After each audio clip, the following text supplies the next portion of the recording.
By this point, a mistake becomes almost inevitable. After following the collapse of truth, the instability of morality, and the emergence of nihilism, the natural instinct is to ask, what now? And many people, encountering Friedrich Nietzsche for the first time, arrive at a dangerous conclusion. If there is no given meaning, then I can do whatever I want. If there is no objective morality, then nothing restrains me. If values must be created, then I am free to define them however I choose. On the surface, this sounds like freedom. In reality, it is the fastest way to misunderstand Nietzsche completely. Because removing external constraints does not automatically produce strength, it reveals the absence of it. Without structure, without inherited meaning, without a framework to rely on, most people do not become creators. They become impulsive, reactive, driven by immediate desires, social influence, or the need to avoid discomfort. They confuse freedom with lack of discipline, expression with direction, independence with isolation. And in doing so, they fall into something Nietzsche would have recognized immediately, not strength, but a more subtle form of weakness. Because if your actions are determined by whatever you feel in the moment, or by whatever pressure surrounds you, then you are not free, you are governed, just not by anything you can clearly see. This is why Nietzsche's philosophy is often misread as dangerous, not because it encourages chaos, but because it removes illusions. It strips away the idea that there is something external guaranteeing order, meaning, or moral direction. And in doing so, it exposes what is actually there. For some, that exposure leads to growth. For others, it leads to collapse. And the difference between those two outcomes is not what Nietzsche gives you, it is what you are capable of building in response. This is where the real question begins. Not what is allowed, but something far more difficult. What kind of life can you sustain without relying on something outside yourself to justify it? To answer that question, the first step is not to build, but to remove. Because most of what people think of as their values are not truly theirs. They are inherited, absorbed from culture, from upbringing, from environment, reinforced through repetition, through approval, through the subtle pressure to conform. Over time, these values feel natural, even self-evident, but rarely are they examined, and without examination they remain untested. This is where Nietzsche's method becomes essential, not as a system, but as a kind of clearing, a process of stripping away what is assumed, what is taken for granted, what operates automatically beneath the surface. He does not begin by telling you what to believe. He begins by asking why you believe anything at all. Where did this come from? Who benefits from it? What does it protect? What does it prevent? These questions are not comfortable because they turn familiar structures into objects of suspicion. Things that once felt stable begin to shift. Motivations that once seemed clear begin to look complicated. Even deeply held convictions can start to feel uncertain. This is not a failure of thinking, it is the beginning of clarity. Because until something is questioned, it cannot be chosen. And if it cannot be chosen, it cannot truly belong to you. This is why Nietzsche's approach often feels destructive. It dismantles before it builds. But this destruction is not the end. It is preparation.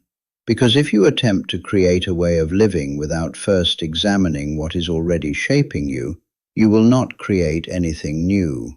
You will simply reorganize the same influences under a different name. You will think you are choosing freely, but you will still be guided by what you have never confronted. This is why the first movement toward a Nietzschean way of living is not freedom, it is honesty. A willingness to see without immediately justifying, to observe without rushing to conclude, to recognize the difference between what you have inherited and what you have actually chosen. This process does not produce immediate answers. In fact, it often removes them.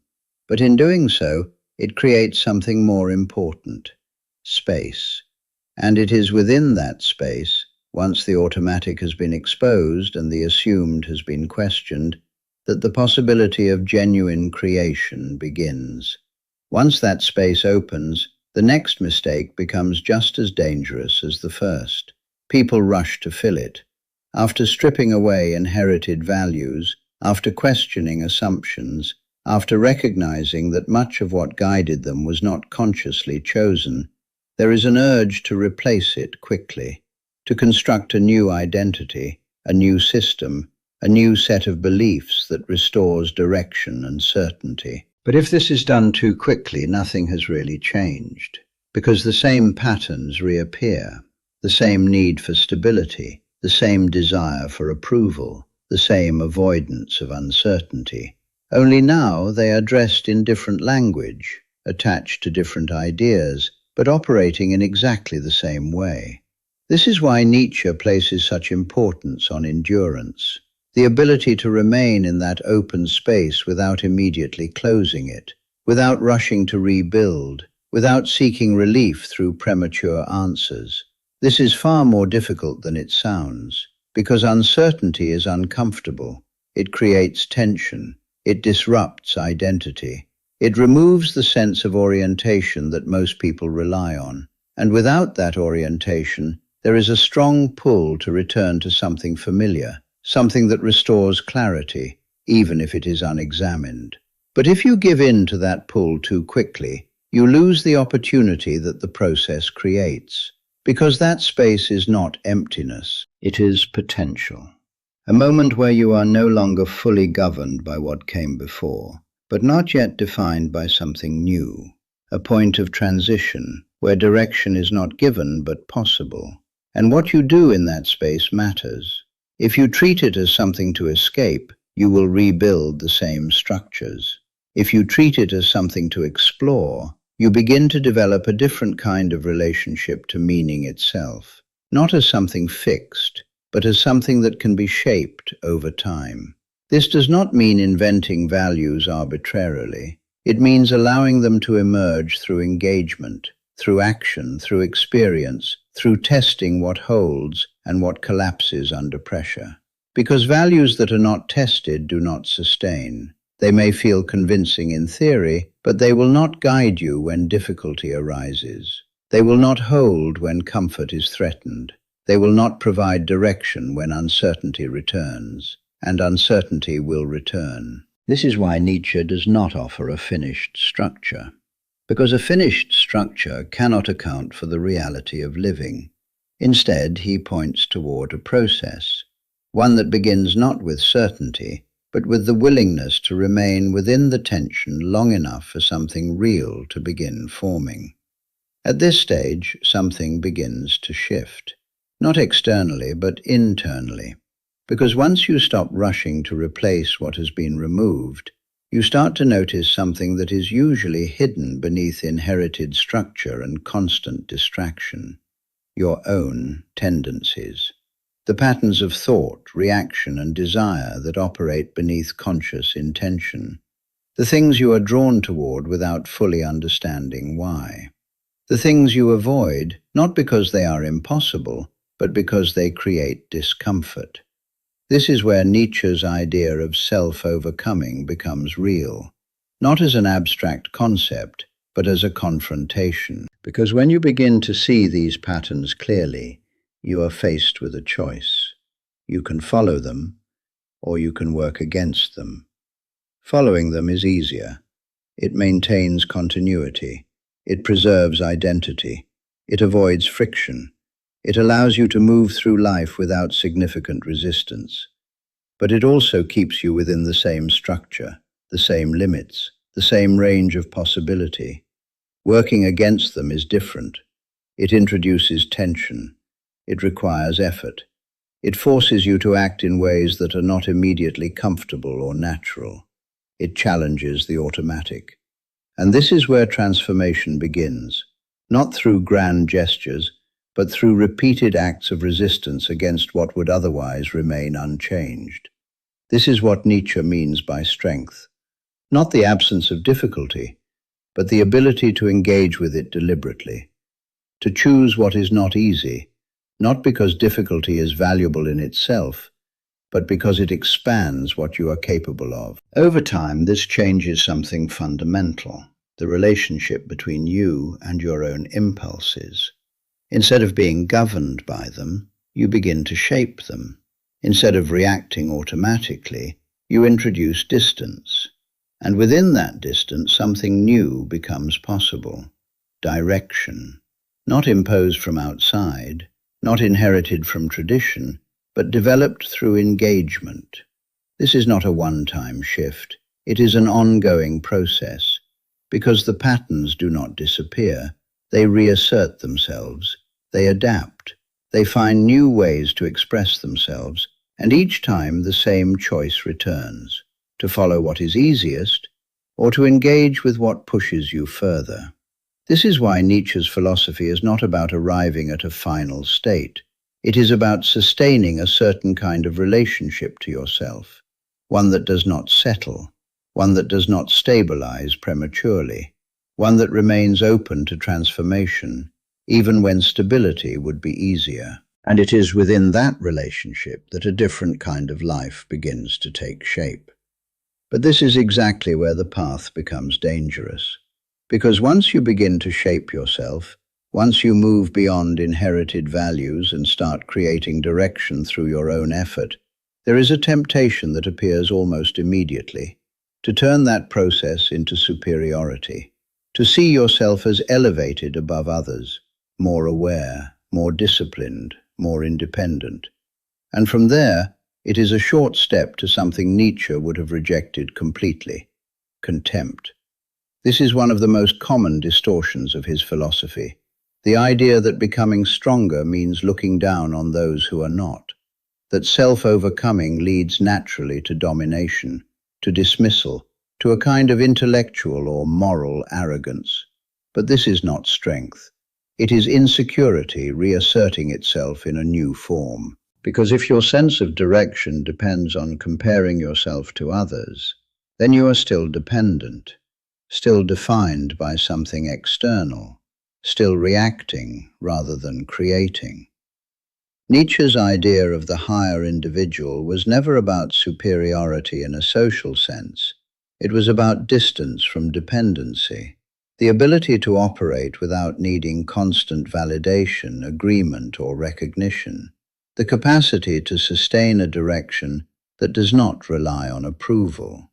This does not require contempt. In fact, contempt often signals the opposite, a need to reinforce one's position by diminishing others, a way of stabilizing identity through comparison. But if your path is genuinely self-directed, comparison becomes less relevant, not because others do not matter, but because your orientation is no longer structured around them. This is where a different kind of discipline becomes necessary, not just the discipline to act against your own limitations, but the discipline to avoid turning that effort into ego, to recognize that the process of becoming is not a competition. It is not about reaching a point where you are above others. It is about sustaining a direction that continues to challenge you, and that direction does not end. There is no final state where you can stop, no point at which you become complete, because the moment you stabilize completely, the process stops, and what remains is not strength, it is stagnation. This is why Nietzsche's philosophy carries a constant tension. You are building, but never finished, advancing, but never secure, developing, but never complete. And if that tension disappears, the process has already begun to reverse. At this point, another misunderstanding has to be removed, that living this way means isolation, that if you reject inherited values, question moral systems, and begin shaping your own direction, you must separate yourself from others. That connection becomes impossible, that relationships weaken, that you are forced into a kind of solitary existence. This is not necessarily true, but the nature of connection does change, because when your sense of direction is no longer dependent on shared assumptions, You no longer require agreement in the same way. You are not looking for others to confirm what you believe or to reinforce your identity through alignment. And this creates a different kind of relationship, one that is less about validation and more about interaction. You can engage without needing to be mirrored. You can connect without needing to be confirmed. You can maintain direction without requiring others to share it. This does not make relationships weaker.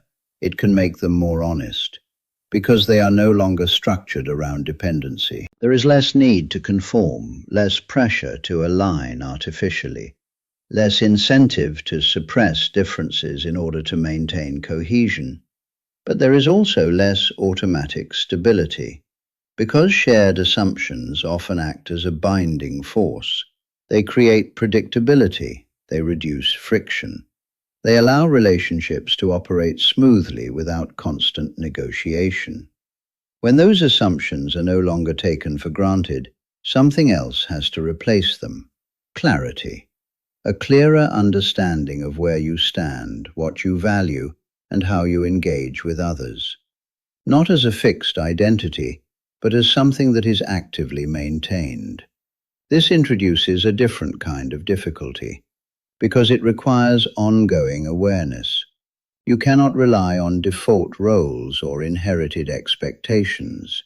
You have to navigate interaction more deliberately, to recognize where alignment exists, where it does not, and how to move within that without collapsing into conflict or dependency. This is where strength becomes relational, not in the sense of control or dominance, but in the ability to remain stable within interaction, to engage without losing direction, to connect without dissolving into conformity, to allow difference without needing to resolve it immediately. This is not easier, but it is more aligned with the kind of life Nietzsche describes, because it does not isolate the individual from the world. It changes how the individual stands within it.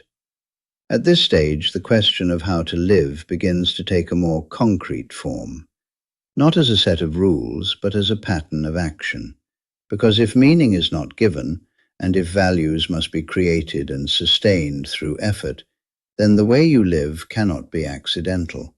It cannot be left entirely to impulse or to circumstance, or to whatever happens to present itself. It has to be shaped. But shaping a life does not mean controlling everything. It means orienting it, establishing a direction that guides decisions over time, even when individual moments are unclear, a sense of movement that does not depend on immediate certainty, but is reinforced through repeated action. This is where discipline becomes central, not as restriction, but as continuity. The ability to act in alignment with a direction, even when motivation fluctuates, to maintain engagement when it would be easier to disengage, to continue shaping something when the results are not immediate. Without this, creation collapses, because without continuity, effort becomes fragmented. Moments of intensity are followed by periods of drift. Direction appears, then disappears. Progress is started but not sustained, and over time this pattern reinforces itself. It becomes easier to stop than to continue, easier to reset than to build. This is why Nietzsche's philosophy demands more than insight. It demands structure, not inherited, but developed, a way of organizing action that allows direction to persist. This does not require rigid routines or fixed systems, but it does require consistency, repeated engagement with what matters, even when it is not immediately rewarding, the willingness to prioritize long-term shaping over short-term relief. Because meaning does not emerge from isolated acts, it emerges from sustained direction, from the accumulation of effort over time, from the gradual transformation of what you are capable of doing, enduring, and creating. This is where many people fail, not because they lack understanding, but because they lack continuity. They see clearly for a moment. They feel the tension, They recognize the possibility of something more, but they do not sustain it. And without sustained engagement, the insight fades, the old patterns return, the path closes. This is why how you live cannot depend on moments of clarity alone. It has to be carried through action, again and again, until direction is no longer something you visit, but something you inhabit. Even with direction and discipline, there is still a deeper challenge that cannot be avoided. Life does not cooperate. No matter how clearly you orient yourself, no matter how deliberately you shape your actions, events will occur that disrupt, resist, or undermine what you are building. Plans fail. Effort does not always produce results. Circumstances shift in ways you cannot control. This is where many attempts at self-directed living break down, because they depend, often without realizing it, on a hidden expectation that if you do things correctly, life will respond accordingly. That effort will be rewarded. That direction will produce clarity. That intention will lead to outcome. But this expectation does not hold, and when it fails, it creates frustration, resentment, or withdrawal. This is why Nietzsche introduces something more radical than control: affirmation, not of ideal conditions, but of reality as it is. This is the meaning behind Amor, Fati, love of fate. Not passive acceptance, not resignation, but the ability to incorporate what happens rather than resist it as something that should not be there. This does not mean approving of everything. It means refusing to define your direction in opposition to what occurs. Because if your sense of meaning depends on conditions aligning with your expectations, then your direction is fragile. It can be broken by events outside your control. But if you can take what happens, success, failure, disruption, uncertainty, and use it as part of the process, then your direction becomes more stable, more resilient, because it is no longer dependent on outcome. This is a difficult shift. It requires letting go of the idea that life should unfold in a certain way. It requires engaging with reality without constantly measuring it against an ideal. And this is where many people hesitate, because it removes a kind of psychological protection. The belief that things would be meaningful if only circumstances were different. Amor Fati removes that. It places meaning within the act of engagement itself, not in what is achieved, but in how one relates to what occurs. This does not eliminate difficulty, but it changes its role. Difficulty is no longer something that interrupts meaning. It becomes part of it. And in that shift, something stabilizes, not externally, but internally. A way of standing within life that does not depend on it becoming easier, clearer, or more predictable.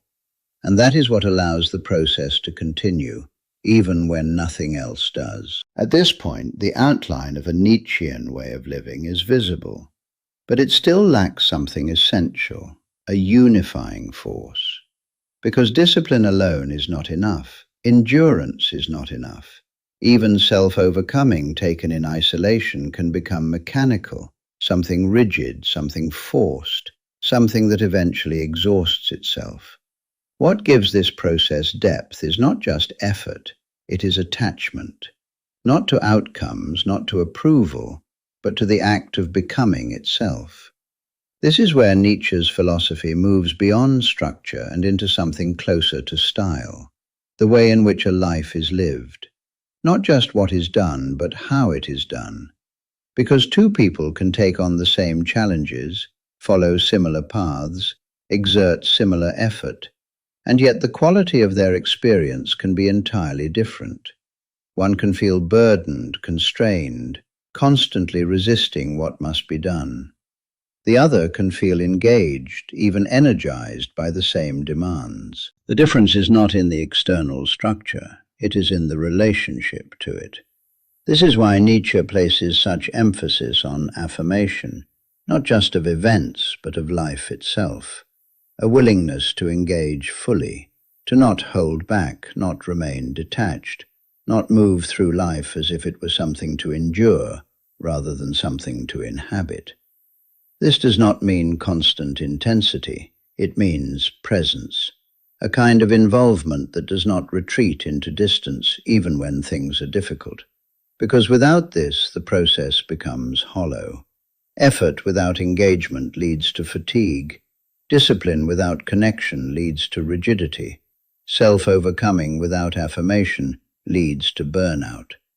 But when engagement is present, when there is a genuine connection to the process itself, something changes. The same actions take on a different character. They are no longer just tasks. They become expressions of direction, of intention, of the kind of person you are becoming. This is why Nietzsche's philosophy cannot be reduced to rules, because rules can be followed without engagement. But what he is pointing toward requires it. A way of living that is not just structured, not just disciplined, but fully inhabited. And without that, everything else begins to lose its weight. Even with all of this in place, one final danger remains, subtle but decisive. The tendency to turn this way of living into another system. To take these ideas, self-overcoming, discipline, affirmation, creation of values, and fix them into a rigid structure, a method, a formula, something that can be applied consistently, repeated and followed as a set of rules. At first, this feels like progress. Clarity returns. Direction becomes easier to maintain. There is a sense of control, of knowing what to do, how to act, how to interpret experience. But something important is lost, because the moment this becomes fixed, it stops being alive. It becomes another framework, another structure that replaces uncertainty with certainty, tension with stability, movement with repetition. And this is exactly what Nietzsche was trying to avoid, not structure itself, but the unconscious dependence on it. Because any fixed system, no matter how well constructed, eventually becomes limiting. It cannot adapt to everything. It cannot account for every situation. And over time, it begins to shape the individual rather than being shaped by them.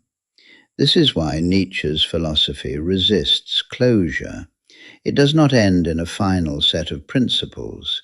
It remains open, responsive, capable of change. This does not mean abandoning everything you have built.